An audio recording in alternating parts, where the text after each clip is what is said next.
Syrian government troops are pushing deeper into rebel-held parts of Aleppo. Regime forces now control more than 70% of Syria's largest city. Reports this morning from inside Syria indicate some rebel groups are calling for a truce. The battle has left hundreds of Aleppo residents dead. Tens of thousands of families have fled.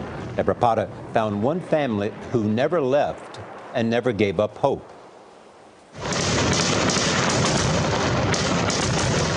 It's now been 5 years since the war divided Aleppo, splitting the rebel-held east from the government-controlled west and wrenching families apart in the process. Mohammed Dokman cannot contain himself. This is the first time he's seen his mother Zalia in 5 years. "My soul," she sobs, "you are everything to me, my son." Another son joins in.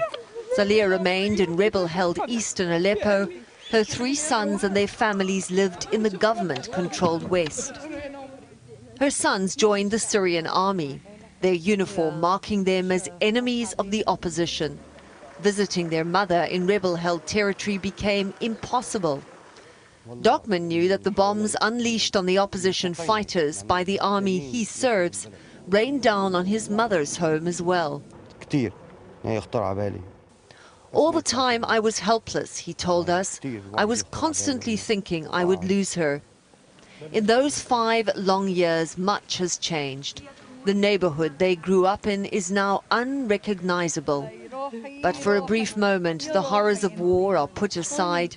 Zahir gets to know the grandchildren she's never met. And then finally, it's time to go home together. For CBS This Morning, Debora Patta, Aleppo. Incredible the horrors reporting. of war just begin to describe this insanity. Yeah. And it shows you really how all pain is the same. People want the best for their families. They just want to have a good life. And you look at those pictures, and it's very heartbreaking to see. Indeed.